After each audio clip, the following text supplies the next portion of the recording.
Good morning. Morning. Good morning. It is a splendid morning too. Lovely and warm. I see Callie's got the fan around her neck.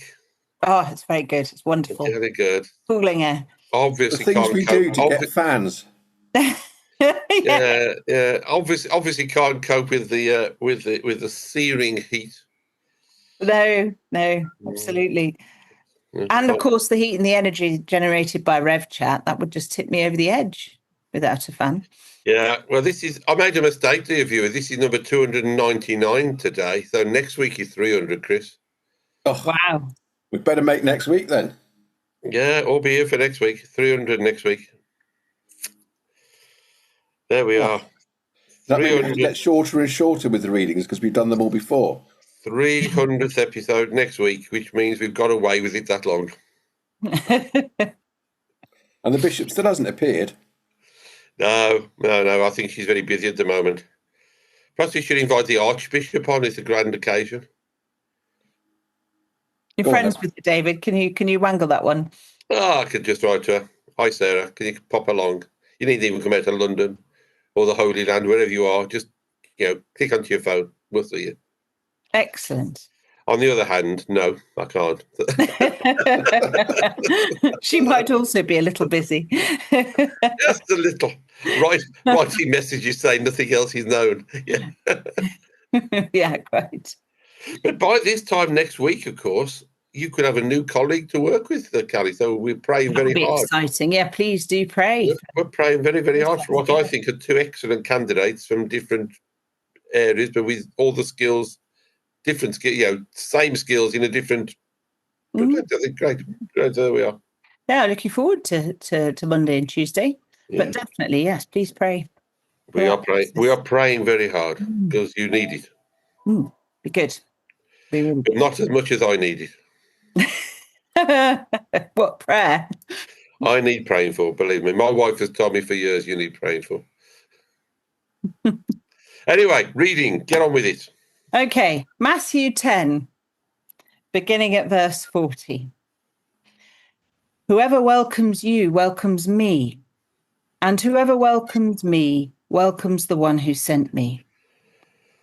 Whoever welcomes a prophet in the name of a prophet will receive a prophet's reward, and whoever welcomes a righteous person in the name of a righteous person will receive the reward of the righteous. And whoever gives even a cup of cold water to one of these little ones in the name of a disciple, truly I tell you, none of these will lose their reward.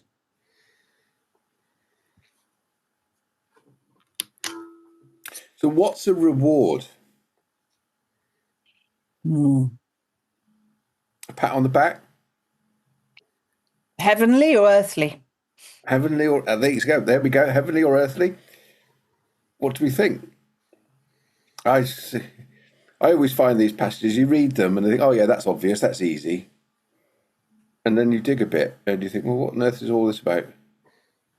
I'm guessing if it's giving a cup of cold water, that must have been a time in Jerusalem when it was like the weather is here today, rather hot. Yeah. And not the coldness of winter. Definitely. Yeah, that line resonates with me. The cup of cold water and this heat, wonderful. In the name of a disciple, that's interesting. Whoever gives even a cup of cold water to one of these little ones in the name of a disciple. Not in the name of my Jesus. name, yeah. Not in Jesus' name. That would be very complicated. I think that's one I think I'd have to escalate up to rural dean level. Chris, don't think you're trying to get me involved in this tussle. I would prefer a nice cooling cup of tea myself. Hang on. Just right. Well, it follows on from those last 2 weeks of total confusion. I mean, I have to be honest, in last week's reading, which you and I tackled a bit in Rev Chat, Chris, and on Sunday I said I ain't got the foggiest idea what it's all about. Because, how can all those things happen? Jesus saying, I haven't come to bring peace, come to bring a sword, and mother will be set against mother-in-law and father against son. And did you notice, he didn't say mother-in-law against son-in-law? Did you notice that? That can happen anyway, by the sound of it. So there are some things I keep quiet about. Yeah, but you got all of that stuff, and the week before, where you think, if you preach the gospel of God's love as we do, and God being the caring, loving person, none of that seemed to make any sense. So what all that's about, it even more, who knows? The reward's about heaven, isn't it? I think, Chris. It probably is. I think you know that the reward's about heaven. And it's the disciples he's talking to, because in my version of that, it actually started with Jesus said to the 12, which is exactly where it started last week's reading. Jesus was with the 12 disciples, etc. And that's important, David, isn't it? It is. The difference between it being to the 12 as opposed to generalised. A greater crowd of people, that's right. So Jesus said to the 12, the disciples, he's teaching them, isn't he?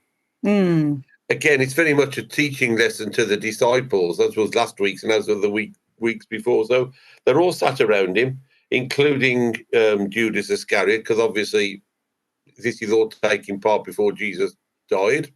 So they're all there, and he's just giving them a rallying call, I guess. Whoever welcomes me welcomes the one who sent me. So if you welcome me, you welcome my Father. Whoever welcomes a prophet in the name of a prophet will receive a prophet's reward. So I think all of this, it all connects. You're right to kind of put this in the context of Matthew as a whole, because we've got whoever welcomes a prophet in the name of a prophet, whoever welcomes a righteous person in the name of a righteous person, whoever gives a cup of cold water to these little ones in the name of a disciple. There's a whole, Jesus has been setting out the whole context of how this fits with God and what God's doing with his chosen people, and then through Jesus in the world, if you see what I mean. And it all there's a wonderful sort of ecosystem here. Do you think that it is Jesus who's setting that out, or Matthew who is writing to a different audience? Because Matthew, I would imagine, is still writing to a strongly Jewish idea. Because again, similar to last week, last week he was talking about all this is within the law, and you've got whatever. Well, the prophets he's talking about the older fathers, isn't he? I would think. I don't know, Chris. You may have a different take on it, but is he talking about the prophets being the fathers of old? So whoever welcomes those old, knowing what they've done, welcomes me, and whatever. Well, I just typed in Matthew chapter 10, verse 40 to the end into AI and said, give me a quick summary. Is this what we do with Rev Chat then? Well, when I'm sitting here stumped, you might as well ask the computer to help and see if that makes any sense. What does AI say? That's interesting. But it says it's teaching how people respond to Jesus' messages. Welcoming a disciple is welcoming Christ himself. That's right. Therefore, welcoming God. Yes. Even the smallest act of kindness, as in a cup of water, given because somebody belongs to Jesus, carries real spiritual weight, and it will not go unrewarded. That's the one sentence summary from AI. That last sentence, I think I have a bit of an issue with. Say that again about the cup of water. Even the smallest act of kindness, e.g. a cup of cold water, given because someone belongs to Jesus. That's the difficulty, because someone belongs to Jesus. This is in the name, given in the name of a disciple. So, I mean, we all referring the disciple as those little ones of Jesus. So it is Jesus keeping this in his inner circle. It's where we can get, and I admit, I can get very confused with the Bible if we start taking stuff out of context. So who are these little ones? Well, let me just share with you. I mean, we know one person is always right, don't we? Because his name is right. Thomas. He ends his commentary on this week's reading very shortly by saying, meanwhile, if God was in Jesus on Calvary, God is in Jesus today. And Jesus is in those who go in his name, i.e. the disciples. This brief gospel reading is not primarily a command to give hospitality to those who preach the gospel. It is an encouragement to wandering missionaries, a reminder that as they go about their work, God will provide once more. That's the thing. It's about the people who are doing the, being the prophet or the disciple and going out and doing the welcoming, who are in Jesus, welcoming others into Jesus who might not yet be in Jesus. That's right.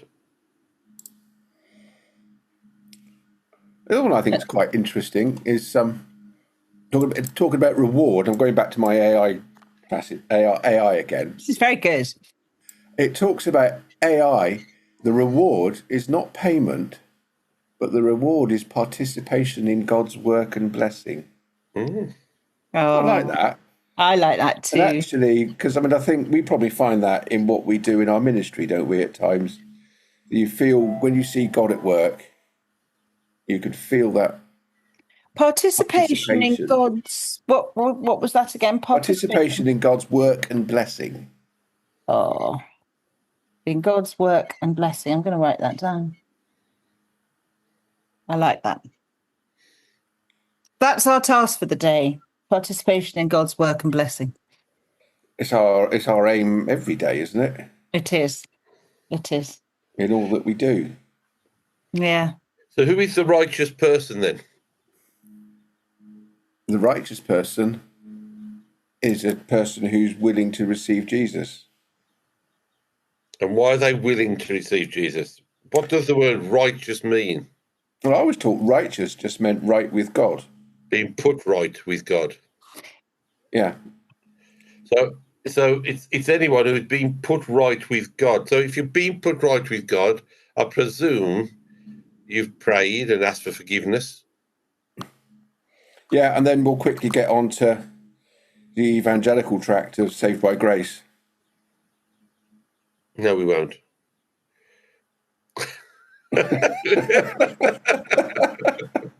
By grace alone are we saved? No, I don't know. It's a good argument. Paul believed that for some time. Then he believes in being put right by other ways as well, works and all kinds. I mean, I often put it, yes, we are saved by God's grace because we're saved by what God's done for us. Mm-hmm. But it requires us to respond. And all the things that you're talking about here is our ways of responding to what God's done. Now, the interesting thing, I was listening to a conversation, a podcast between a Christian and a Jew recently, in which the Jewish person said, I think the Christian person had posed a question about, does it matter, about having faith in God and how strong your faith is or something. And the Jewish person replied, well, it's all about observance. Are you an observant Jew? Not about the strength of your faith, or it's something about how observant you are, and is that back to the law again, though? Yes, as Paul would put it. The Jewish tradition primarily is one based on the law of the Torah. That's why I'm just interested in righteous here, because we're reading righteous in Matthew's gospel. We're not reading it in one of Paul's. Exactly. And that's what I said last week. We must never forget that these gospels and the other writings in Scripture were written in a particular tradition or way and to a particular audience. And Matthew is writing to an audience that he knows well, which would be of the traditional Jewish background, I would have thought, as opposed to the Gentiles and Luke's gospel, etc. And John doesn't seem to follow any of that anyway, does he? He's in a totally different way of structuring. Well, John wrote a spiritual gospel, Yeah. And the clue to Matthew writing for the Jewish people is that it starts with the genealogy. Yeah, exactly. Which was important to the Jewish people.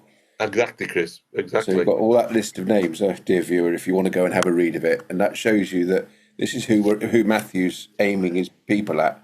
And then in here, as we started this reading, this is written aiming at the disciples. So this is teaching the teachers Yeah. on what to do and how to behave and all those sorts of things. That's right.